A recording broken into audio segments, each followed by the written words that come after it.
말씀 보겠습니다. 오늘 하나님께서 우리에게 주시는 말씀은 신약성경 마가복음 10장 32절에서 45절입니다. 다 찾으신 줄 알고 제가 하나님 말씀을 엿들어 읽도록 하겠습니다. 이것은 살아계신 하나님의 말씀입니다. 귀 기울여 들으십시오. 예루살렘으로 올라가는 길에 예수께서 그들 앞에 서서 가시는데 그들이 놀라고 따르는 자들은 두려워하더라. 이에 다시 12제자를 데리시고 자기가 당할 일을 말씀하여 이르시되 보라 우리가 예루살렘에 올라가노니 인자가 대제사장들과 서기관들에게 넘겨짐에 그들이 죽이기로 결의하고 이방인들에게 넘겨주겠고 그들이 능욕하며 침뱉으며 채찍질하고 죽일 것이나 그는 3일 만에 살아나리라 하시니라. 세베대의 아들 야고보와 요한이 주께 나와 여짜오되 선생님이여 무엇이든지 우리가 구하는 바를 우리에게 하여 주시기를 원하옵나이다. 이르시되 너희에게 무엇을 하여 주기를 원하느냐 여짜오되 주의 영광 중에서 우리를 하나는 주의 우편에 하나는 좌편에 앉게 하여 주옵소서. 예수께서 이르시되 너희는 너희가 구하는 것을 알지 못하는도다. 내가 마시는 잔을 너희가 마실 수 있으며 내가 받는 세례를 너희가 받을 수 있느냐.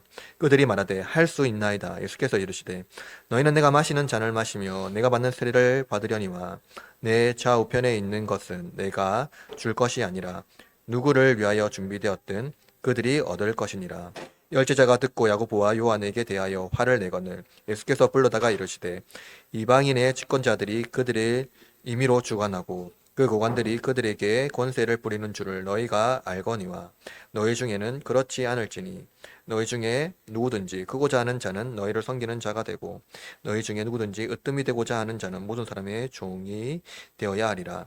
인자가 온 것은 섬김을 받으려 함이 아니라 도리어 섬기려 하고 자기 목숨을 많은 사람의 대속물로 주려 함이니라. 아멘.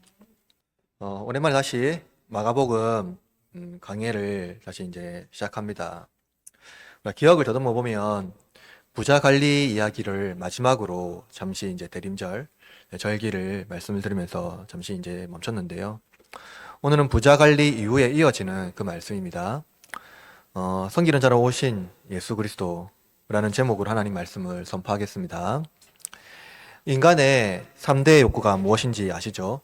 식욕, 성욕, 수면욕입니다. 이러한 욕구는 생리적 욕구로서 인간 욕구에 속하는 합의 욕구입니다.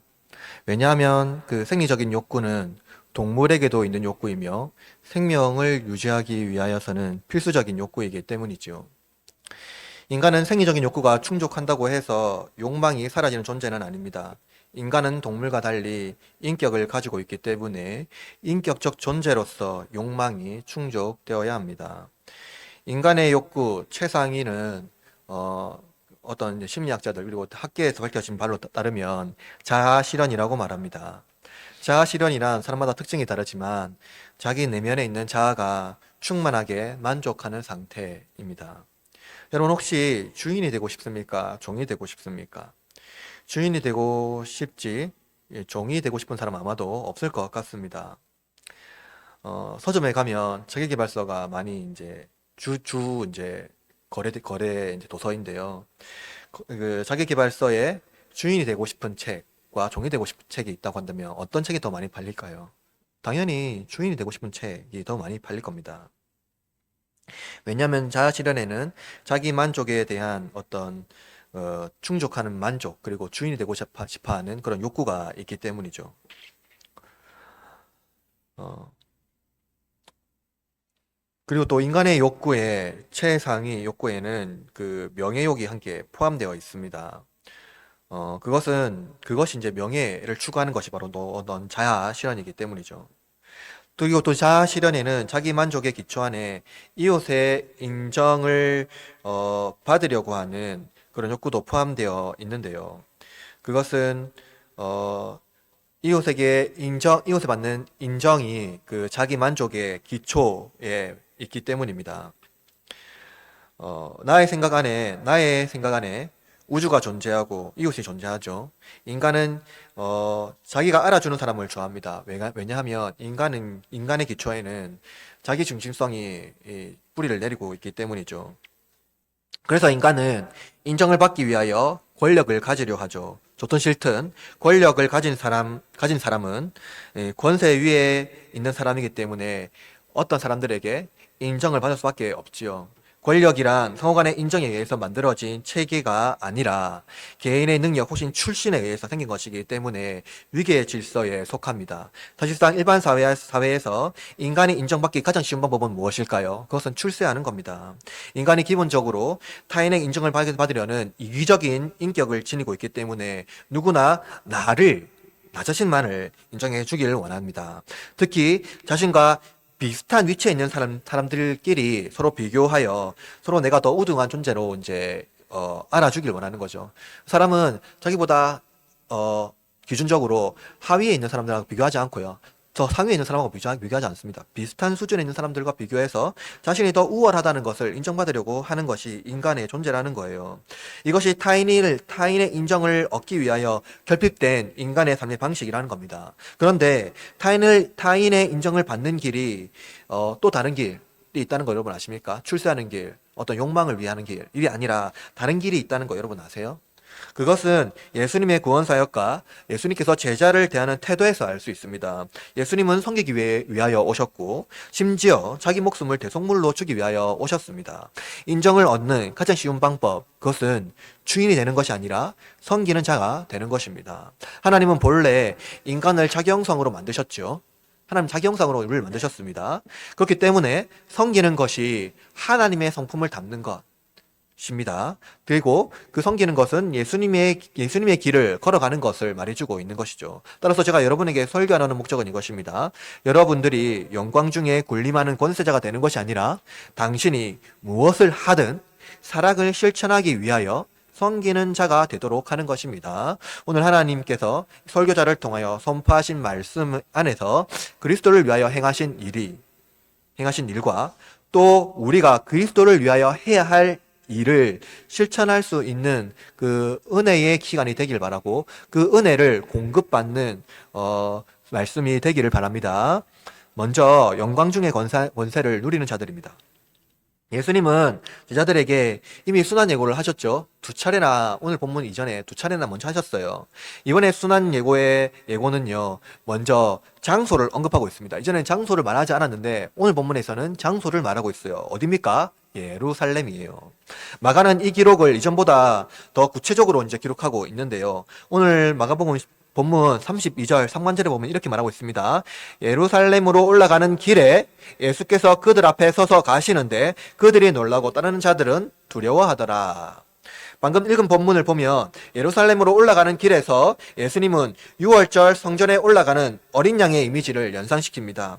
마가는 다른 복음서들 보다 세 번째 그 순환 고지를 더 상세하게 설명하고 있고 기록하고 있는데요. 예수님께서 제자들보다 뭡니까? 또 무리들보다 뭐합니까?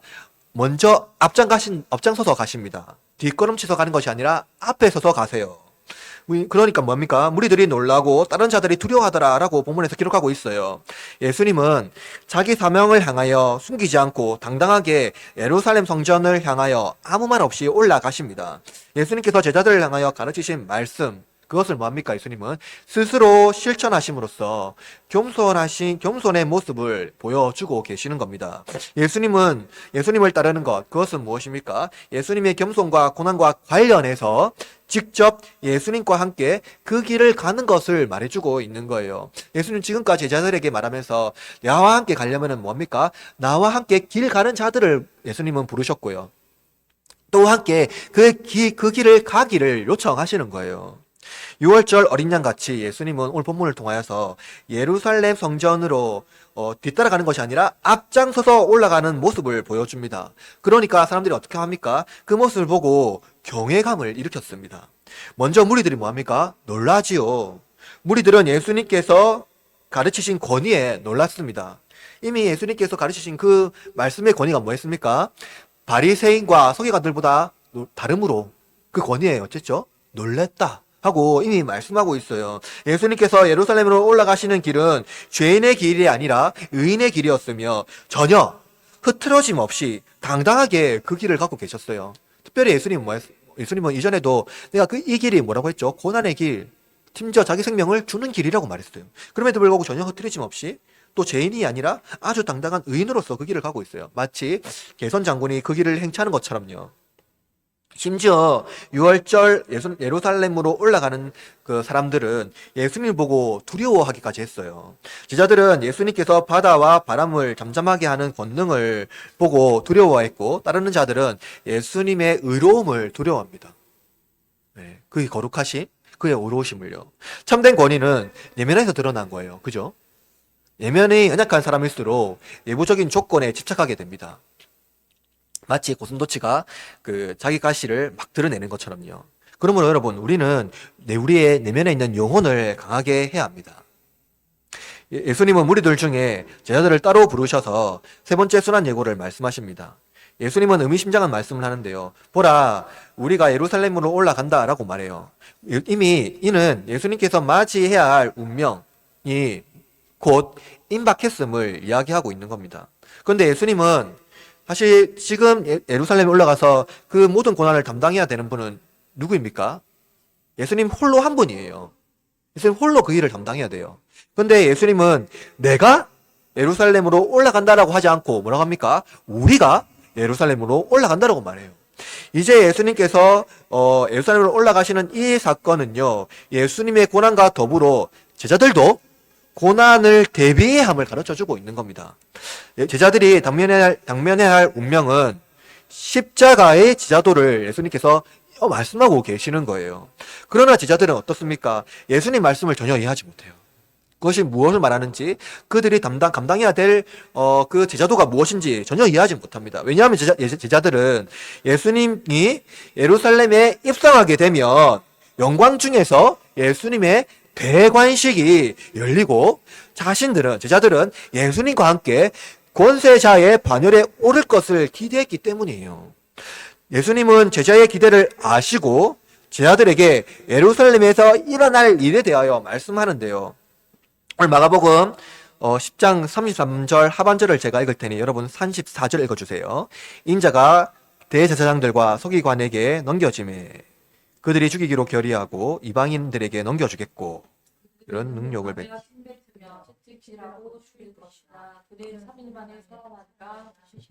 여러분 보십시오.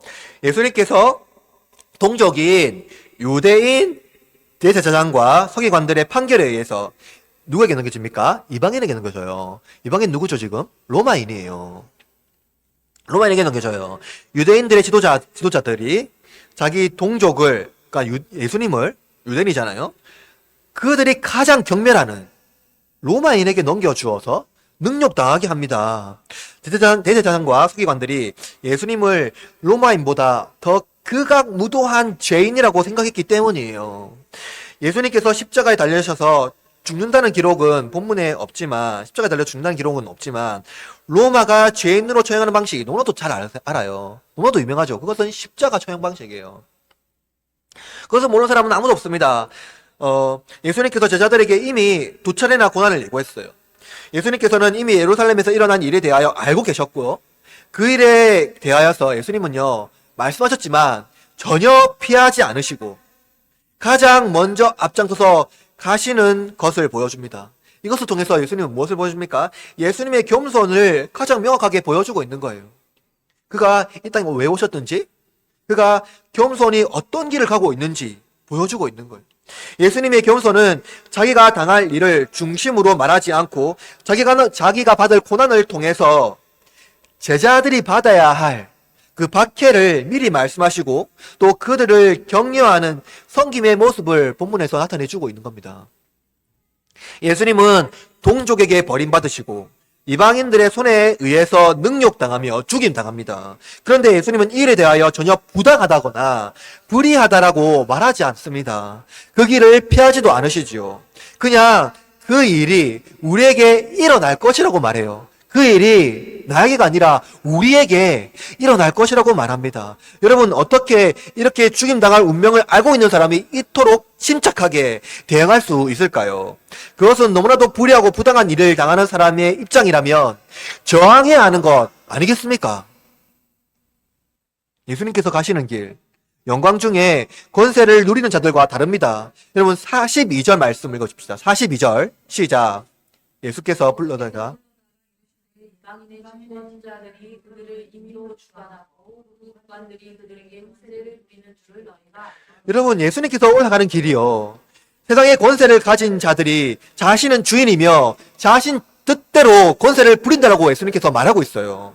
불의와 부당함에 대하여 이들은 어떻게 합니까? 함구하지 않고 자기 의로움에 앞서서 대응하는 사람들이 일반적인 사회의 모습들입니다. 우리는 불의한 대우를 받는 것을 참지 못합니다. 참지 못하죠. 인정받지 못할지언정 부당한 대우를 받는 것은 전혀 합당하지 못하다고 말합니다. 그 참는 건 어리석은 거죠. 바보입니다. 여러분 중에 누가 부당한 대우를 받게 되면 그것을 함구하고 받아줄 사람이 누가 있을까요? 우리는 못합니다. 그러나 예수님은 예루살렘 성전에 올라가는 어린 양과 같이 함구하십니다. 예수님께서 모든 불의와 부당함을 침묵하는 것은 아닙니다. 올라간다고 해서 예수님께서 모든 불의와 부당함을 아무 말 하지 않은 것은 아니에요. 이웃에 대한 불의 그리고 부당함에 대해서 예수님은 권세자 앞에 당당하게 정당하게 말씀하십니다. 예수님께서 예수님의 이웃 그리고 부당한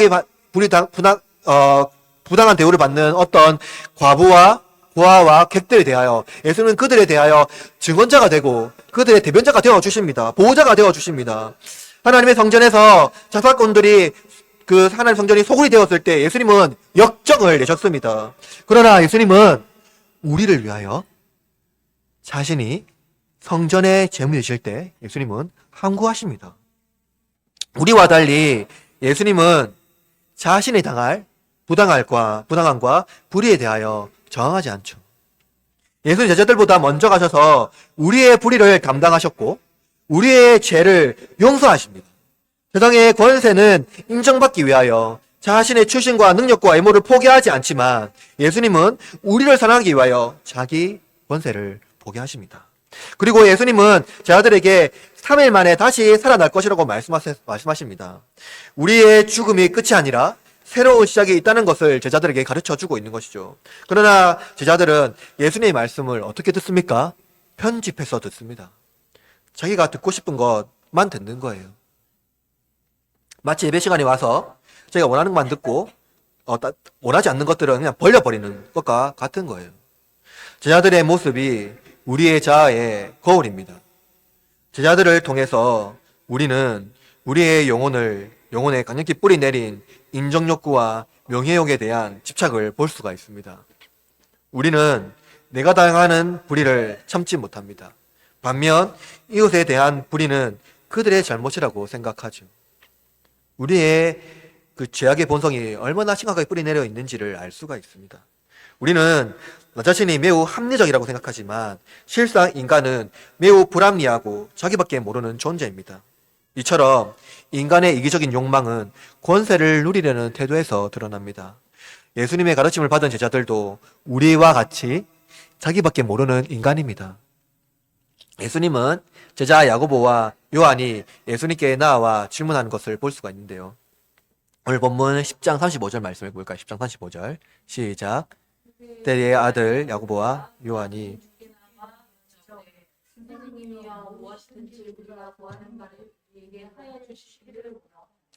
야고보와 요한, 야고보와 요한은 베드로와 함께 제자들의 리더 그룹으로 이되었죠. 이들은 예수님의 변형 사건을 특별히 보았고 예수님은 또 이들과 더욱더 특별히 가르침을 제공했고요. 특별하게 치밀하게 지냈던 것을 성경 본문에서 통해서 알 수가 있습니다. 그런데 여러분 생각해 봅시다. 예수님께서 이 세 명이 우월해서 리더 그룹으로 그들을 부르셨을까요? 그렇지 않겠죠? 그렇지 않습니다. 야고보와 요한, 베드로는 초대 교회 사도 중에서도 중요한 사명으로 부름받은 자들이기 때문입니다. 야고보와 베드로는 예루살렘 교회, 예수님이 승천하시고 나서 예루살렘 교회의 지도자였습니다. 그 예루살렘 공예를 주도했던 사람들이 이 인물이에요. 특히 야고보는요, 사도 중에 제일 먼저 순교한 인물이고요. 베드로는 초대 교회의 중요한 지도자로서 또 초대교회 설교로서도 중요한 역할을 했어요. 그리고 베드로는 또한 로마에서 순교 당했습니다. 그럼 요한은 어떤 사람입니까?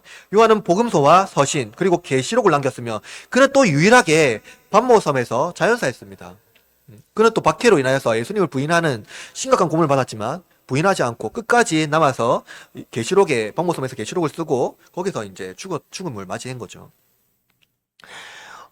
이들이 특별한 사명을 받았기 때문에 예수님은 더욱더 이들에게 그 사명에 대한 중요한 막대한 의무를 맡겨주신 겁니다. 그러나 이들이 예루살렘에 올라가는 이유를 몰랐어요.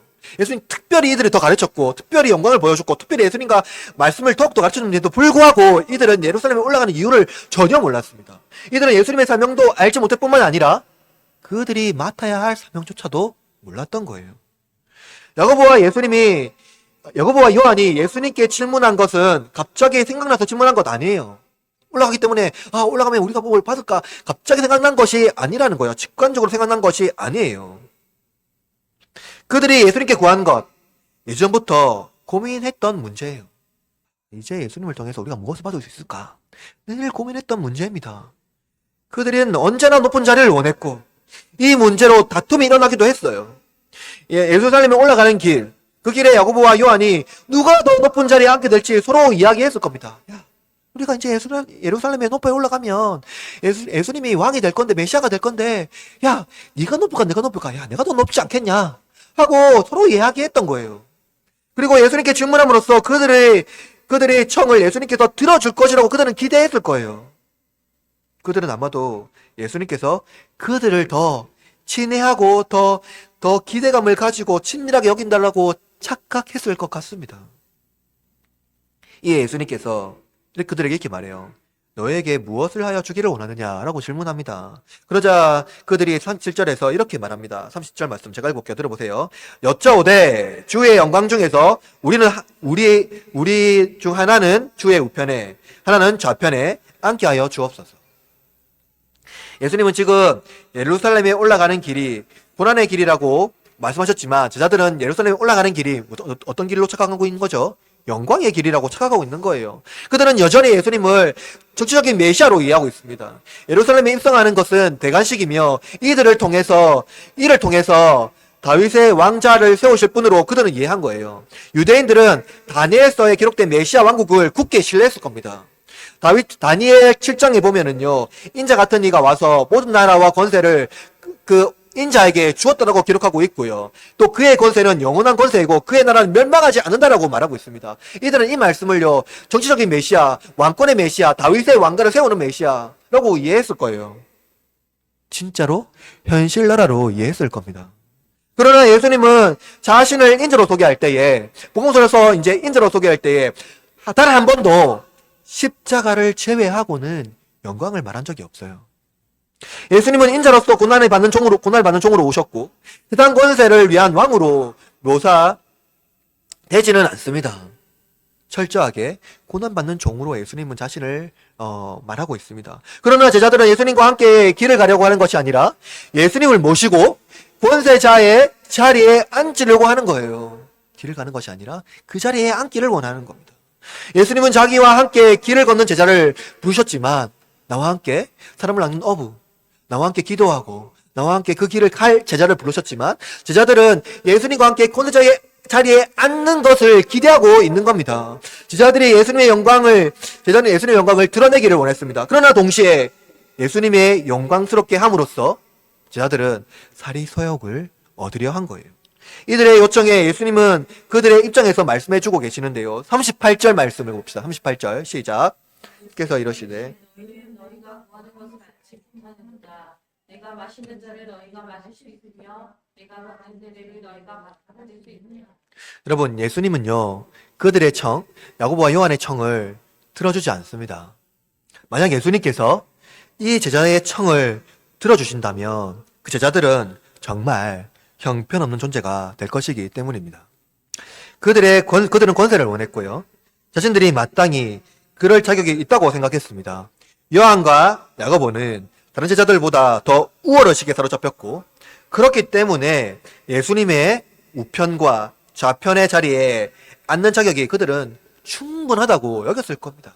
야, 내가 이 정도 하면 충분히 난 그런 자격이 있다. 그렇게 여겼을 거예요. 심지어 예수님과 옆에 있으니까요.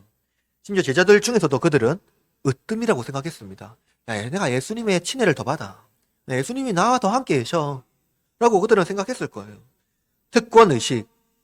그것은 인정욕에 대한 열망으로 가득 차게 되고요. 그것은 반드시 명예욕으로 자신의 자아를 가득 차게 합니다.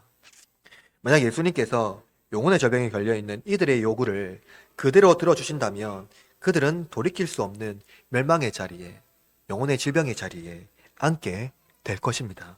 그러나 예수님은 그들의 요구에 응하지 않고 아주 겸손히 예수님이 마실 잔과 받는 세례에 대하여 언급하면서 제자들과 예수님의 사명이 다름을 말씀하고 있는데요. 38절에 예수님은 자신의 사명을 강조하면서 말씀합니다. 예수님께서 받아야 할 잔은 무엇일까요? 그것은 하나님의 진노를 받는 잔을 의미합니다. 아시죠? 예. 이사야 51장 17절에는 이렇게 예언하고 있는데요. 한번 들어보세요. 여호와의 손에서 그의 분노의 잔을 마실 예루살렘이여 깰지어다. 일어설지어다. 내가 이미 비틀거림치게 하는 큰 잔을 다 마셔 다 비웠도다. 분노의 잔. 예수님께서 마실 잔. 분노의 잔. 누구의 분노의 잔입니까? 하나님의 분노요. 불의한 자들, 죄인들에게 미칠 하나님의 분노의 잔. 그 잔을 말씀하고 있는데요. 그 잔을 누가 마신다고요? 예수님이 마신다라고 말하고 있어요. 우리가 마실 것은 우리가 마실 때 그것은 감당할 수 없는 하나님의 진노가 임할 겁니다. 감당하지 못하는 하나님의 진노요. 예수님께서 우리를 대신하여 마심으로써 하나님의 진노를 대신 받습니다. 그렇다면 세례는 무엇입니까? 예수님 받는 세례요. 그것은 죄인과 연대함으로써 기꺼이 죄인을 위하여 하나님의 심판을 당하는 어린 양을 묘사하는 겁니다. 우리가 주연절 말씀에도 예수님의 세례와 세례요한 세례가 다르다라는 것을 우리가 받는 세례가 다르다고 했죠. 세례요한이 주는 세례와 예수님이 주는 세례가 다르다고 했죠. 누구도 예수님의 잔과 세례를 받은 사람은 없어요. 아무도 그 세례와 잔을 받은 사람은 없습니다. 그러나 이들이 감히 예수님의 잔과 세례를 받을 수 있다라고 말하고요. 이들이 용감하게 예수님의 고난에 동참하겠다라고 말한 거예요. 그러나 이들이 받을 잔과 세례는 구속을 위한 잔과 세례가 아니라 예수님의 이름으로 얻는 박해를 말합니다. 그들이 받아야 하는 고난은 예수님과 함께 그 길을 가는 중에 받아야 하는 고난이에요. 자리에 앉아서 권세를 누리는 것이 아니라는 겁니다. 예수님은 제자의 요구에 대해서 다시 말씀하는데요. 보면 40절 말씀 읽을까요? 40절 시작. 내 우편에 앉는 것은 내가 줄 것이 아니니라 그들을 위하여 준비되었던지. 예수님의 말씀은 아버지께서 정하신 자들을 위하여 예비되었다는 겁니다. 그렇다면 그들은 누구입니까? 마가복음에 살펴본 바와 같이, 우리가 지금까지 마가복음 강해를 살펴본 바와 같이 어린아이 같은 자들입니다. 그리고 가장 먼저 구원을 얻은 자가 누구입니까? 성경 전체에서 예수님 오시고 나서 예수님과 함께 가장 먼저 구원을 얻은 사람은 누구입니까? 그것은 예수님 십자가 달렸을 때 우편의 십자가에 살려있던 강도예요. 그렇다면 여러분, 구원에 의하여서 가장 먼저 구원을 받는 장소는 어디입니까? 그 장소는 보호자가 아니라 십자가이고요. 권세가 아니라 권세에 의하여 죽임당한 어린 양의 교수대 옆에서 일어난 일이라는 거예요. 제자들이 생각한 권세는 예수님과 함께 길을 가는 것이 아니라 예수님의 영광 중에 앉을 자리에 자신도 앉는 것이었습니다. 그러나 실제로는 십자가와 그 고난의 자리였다는 거예요. 제자들의 요청은 너무나도, 여러분, 오늘 본문을 통해서 제자들의 요청이 너무나도 어이없이 느껴지지는 않습니까? 어떻게 제자들이 이러한 요청을 할 수 있을까 느껴지진 않나요? 여러분은 예수님께 어떤 기도를, 그리고 그 기도를 어떻게 드리고 있습니까? 혹시 우리는 예수님께 기도하면서도 이웃의 인정, 또 사람들의 인정에 메말라 있지 않습니까? 이렇게 열심히 예수님을 위하여 헌신하는데 예수님께서 나를 이렇게 대우하면 안 된다고 생각한 적은 없습니까? 저는 오늘 말씀을 묵상하면서 제 자신 자체가 얼마나 인정에 메말라 있는지 묵상하게 되었습니다. 여러분, 혹시 저와 같은 심리적인 불안과 인정 얻으려는 욕구에, 욕망에 사로잡힌 적 없습니까? 2년 동안 개척을 열심히 했으면 하나님 적어도 저를 이렇게 대하면 안 되는 것 아닙니까? 하고 하나님께 투정하고 한 기도를 많이 했습니다. 그런데 여러분 오늘 본문을 보면은요, 그러한 인간의 자아가 얼마나 극심한지를 보여주고 있는 거죠. 이런 저와 여러분에게 예수님은 아파하는 우리를 위로하시며 말씀합니다. 여러분, 예수님께서 우리를 책망하지 않으시고요, 우리의 본질이 그럴 수밖에 없다는 것을 예수님 먼저 인정하십니다. 우리는 그럴 수밖에 없죠. 그 말씀 가운데 예수님께서 우리에게 하시는 말씀을 귀 기울여 들어보십시오.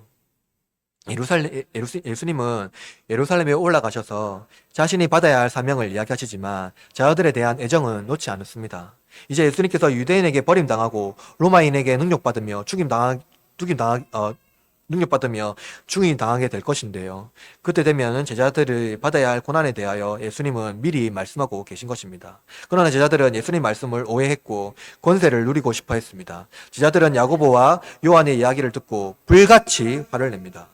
인정욕은 그들을 분노하게 했습니다. 예수님은 여전히 어리석은 제자들을 부르셔서 그들을 생각하게 하고 있는 권세가 무엇인지 가르쳐 주는데요. 42절 말씀해 볼까요? 42절 시작. 예수께서 물러나가 이르시되 이방인의 집권자들이 그들을 이기로 주관하고 그 국관들에게 권세를 주었다. 예수님은 그들이 원하는 권세가 무엇인지 로마의 권세를 통해서 말씀해 주십니다. 예수님은 제자들이 관가하고 있는 로마의 권세를 이미 너희가 알고 있다고 말씀하면서 제자들을 가르치십니다. 한글 성경에는 너희가 알고 있거니와 라고 본문이 있는데요. 근데 가장 마지막에 기록되어 있죠. 근데 헬라어 원문에 보면은 그 말씀이 제일 먼저 첫 번째로 되어 있어요. 너희가 알고 있다라고 말씀하면서 이제 말씀을 이어가고 있는데요. 그것이 뭐냐면은요, 로마 제국의 권세자들의 부당한 통치를 너희가 이미 알고 있다라고 말하고 있는 거예요. 전제하고 있는 거예요. 로마 제국의 통치자들은 세상이 주인인 것처럼 자기 뭡니까? 주관대로 통치합니다. 공직자들이 모든 자들을 복종시켜 종다루듯이 권세를 부리는 거예요. 권세자들은 세상의 주인 노릇을 하고 모든 자들의 인정을 받으려 합니다. 실제로 권세는 인정을 요구합니다. 사람들의 인정을 요구하죠. 왜냐하면 세상의 방식은 철저하게 위계의 질서에 따라서 상호 복종하는 체계로 자리 잡혀 있기 때문입니다. 인간의 DNA 안에 우리는 우상이 자리 잡고 있습니다. 우리는 알게 모르게 위계의 질서를 요구하고 상호관계를 유지하려고 합니다. 인정 욕구는 이러한 위계의 질서를 유지하는 중요한 기반이 됩니다. 그런데 세상의 방식에서 위계의 질서가 얼마나 인간관계를 파괴하는지 예수님께서 말씀하고 있는 겁니다. 실상 그것이 제자들도 원하지 않는 방식이라는 것을 말씀하고 있는 거예요. 사실상 이 방법이 사실은 세상에서 인정받는 방식은 위계의 질서를 이용하는 것이 가장 편합니다. 어떤 방법으로든 자기의 어떤 그 권세를 위계의 질서를 정하고 그 위계의 질서 안에서 주인이 되려고 하는 방식이 가장 편하게 그 자리를 잡게 되는 거죠. 그런데 그 안에는 무엇이 있습니까? 인간의 지성이 아주 뿌리 깊이 존재하고 있다는 거예요. 그리고 그것이 그렇게 인정받는 것이 가장 쉽고 가장 빠르게 만족을 누리게 합니다. 누구나 주인이 되고 싶지 종이 되지 않으려 합니다. 사자성어에 영위계구, 물위우후라는 말이 있습니다. 이 말은 닭의 뿌리가 될지언정 소의 꼬리가 되지 말라는 말입니다. 주인이 되려는 욕망은 종을 부리며 인정을 얻으려는 욕망입니다. 그런데 예수님께서 제자들에게 요구하는 다른 방식으로 대답하시는데요. 즉 세상의 방식은 그런 거야. 세상의 방식은 위계 질서에 따르고 그렇게 주인이 왕되는 것이 세상의 방식이야. 그러나 너희 중에는 그렇지 않을지니라고 말씀합니다. 예수님은 세상은 그렇지만 그러나 너희의 삶의 방식은 새로운 삶의 방식으로 살아가라고 말씀하고 있어요. 43절 말씀을 봅시다. 43절 시작. 너희 중에는 그렇지 않을지니 너희 중에 누구든지 크고자 하는 자는 너희를 섬기는 자가 되고. 예수님의 말씀은 너희가 세상을 살아가는 방식은 세상의 권세를 위하여 살아가기 때문에 세상을 벗어나서 살아가는 말씀이 아닙니다. 무엇이냐면 예수님은 세상을 변화시키라고 저들에게 말한 것이 아니라는 거예요. 여러분 이것을 기억해야 됩니다. 여러분 세상은요 어떤 방식으로 변화되지는 않습니다. 세상이 그냥 아무런 변화가 없는 것이 아니라 세상의 원리나 이런 방식이 변화되지 않는다는 거예요. 세상은 여전히 권세자에 의해서 권세자들의 권에 의해서 세상은 운영됩니다. 우리가 이것을 거부하고 이것을 못 받아들인다고 말할 수는 없어요. 받아들여야 되고 그것은 일반적인 세상의 방식이라는 거예요. 위계의 질서는 세상에서 세상 가운데에 문화의 차이는 있을 수 있지만 여전히 존재합니다.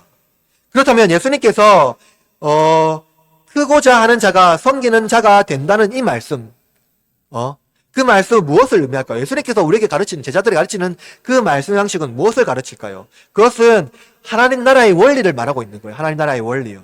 하나님 나라는 이 세상의 방식이 아니라 새로운 삶의 방식으로 운영됩니다. 여러분 종종 우리는 성경 말씀을 문자 그대로 현실 세계에 적용하려는 근본주의자들에 의해서 교회가 오해된다는 현실을 보게 됩니다. 하나님 나라는 세상 나라와 충돌하지 않아요.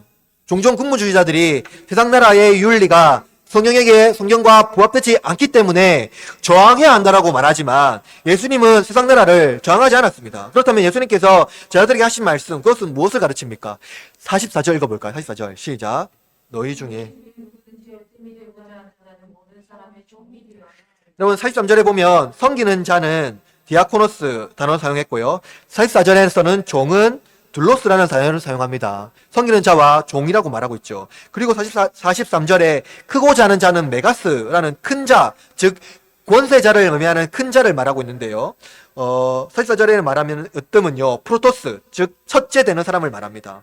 즉 세상의 방식에서 권세자와 1등하는 사람은 주인이지 종이 될 수 없다는 거예요. 이 철저한 세상의 방식입니다. 그렇지만 세상의 방식을 전복하고 바꿔야 할 것은 무엇입니까? 그렇다면 세상의 방식을 전복하고 바꿔야지 이 세상이 운영이 될까요? 그렇지 않다는 거예요. 세상은 절대로 바꿀 수가 없어요. 그 원리는 그대로 있습니다. 세상의 방식은요. 만약 그렇게 되려면 우리 모두 어떻게 됩니까? 선한 양심 안에서 죄가 없는 선인이 되어야 됩니다. 누구나 다 그렇게 사람이 다 돼야 되는 거예요.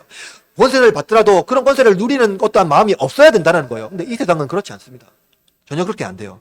만약 그렇게 되는 그러니 교회 안에서도 어떻습니까? 갈등하고 싸워요. 교회 안에서도 갈등하고 싸워요. 심지어 부부 사이에서도 가족 간에서도 그렇습니다. 우리는 너무나도 이기적이에요. 그렇다면 예수님께서 우리에게 하실 말씀이 무엇인가요? 그들을 인정하되 우리는 우리의 삶의 방식을 바꾸어 살아가라는 거예요.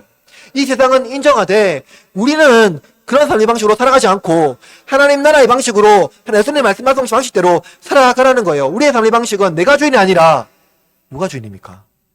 예수님을 주인으로 섬기는 삶의 방식입니다. 내가 주인이 아니기 때문에 나를 주인으로 섬기면 안 돼요. 예수님께서 기뻐하시는 것이 무엇입니까? 그것은 권세를 얻는 것, 1등하는 것, 명예를 얻는 것이 아니라 섬기는 것입니다. 섬기는 것이 기독교적 사랑의 실천을 가장 잘 보여주는 핵심적인 덕목이기 때문이에요. 근데 여러분 이것이 쉽지가 않습니다. 인정의 욕구가 없는 사람이 없고 나의 인생에서 로드십을 인정하기란 쉽지 않습니다. 그러나 여러분 우리 모두가 사람의 인정을 다 받을 수는 없습니다. 우리의 욕망은 끝이 없기 때문입니다. 우리는 이기적이고 비합리적입니다. 그런데 여러분, 만약 모든 사람들이 이기적일 때 그 사람을 사랑할 수 있는 사람, 그 사람을 이해할 수 있는 사람, 그 사람을 받아들일 수 있는 이타적인 사람이 그들 중에 또 우리 중에 나타난다면 그는 존경받을 것입니다.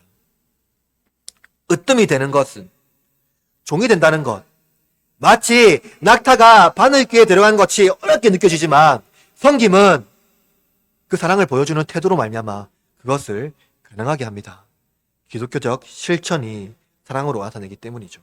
노예 제도를 바꿀 수 없다면 노예를 나의 형제로 받아들이고 사랑하면 됩니다. 우리는 기독교 공동체로 서로의 이익을 위하여 연대하지 않습니다. 서로 섬기기 위하여 연대하고 그리스도를 나타내기 위하여 희생합니다. 그러나 우리의 최고의 섬김과 희생이 아무리 위대하더라도 예수님 앞에서는 아무것도 아닙니다. 오늘 본문 45절 말씀 읽어봅시다. 시작. 인자가 온 것은 사람이 아니라 도리어 섬기려 하고 자기 목숨을 많은 사람의 목숨으로 주려 하는 예수님은 성령을 받은 자로 오신 것이 아니고 섬기는 자로 오셨습니다. 그러나 무엇보다 예수님은 어린 양과 같이 우리의 대속물로 주기 위하여 오셨습니다. 누구도 이웃을 섬길 수 없지만, 누구도 이웃을 언제 섬길 수 없지만 조금이라도 사랑할 수 있고 그를 위하여 어느 정도는 희생할 수 있습니다. 그러나 자기 목숨을 내어줄 수는 없습니다. 따라서 기독교적인 삶, 제자의 삶은 예수님과 함께 걸을 때 겨우겨우 그것을 행할 수가 있는 것입니다. 예수님이 나를 충만하게 와서 내가 주인이 되는 것이 아니라 예수님이 나의 주인으로 나와 함께 거할 때 그것이 가능한 거예요. 복음은 주님의 길을 함께 걸을 때 비로소 성님의 제자들을 살아갈 수가 있는 겁니다. 욕망의 요구를 충족하려는 인간의 자아는 언제나 실패하지만 예수님을 주인으로 섬기며 이웃을 인정하고 사랑하고 섬길 때 비로소 기독교적 사랑의 실천은 섬김으로 꼽힐 수가 있습니다. 말씀을 마무리합니다. 인간의 욕망을 채우며 그것을 성취하며 우리는 살아갑니다. 그것이 없어지면 결핍을 느끼고 채우려고 외부적인 환경 그리고 이웃에게 하는 환경을 자꾸 욕망을 얻으려 하죠. 사랑을 얻으려고 발버둥 치는 겁니다. 욕망이 없는 인간이 없고 또 그것을 충분히 만족하는 인간도 없습니다. 욕망에 따라서 살아가는 사람은 결국 자기 영혼을 더욱더 고통스럽게 할 뿐입니다. 나의 인생의 주인을 나로 삼게 되면 결국 그렇게 살아갈 수밖에 없죠. 그러나 예수님을 주인 삼고 예수님께서 주시는 충만한 은혜를 누릴 때 비로소 우리는 하나님의 자녀로 인정받으며 충분히 안식을 누릴 수가 있습니다. 어린아이와 같이 어떤 부모든 상관없이 만족함을 누리는 하나님의 자녀가 되어야 합니다. 인정을 받을 때 자가 충족되는 삶은 사상의 방식을 떠날 수 없습니다. 그것은 권세를 얻어야 하고 명예를 취해야 하기 때문입니다. 그러나 섬기는 자로 이웃을 인정하고 그대로 받아들인다면 우리는 하늘의 권세를 얻는 영광을 얻게 될 것입니다.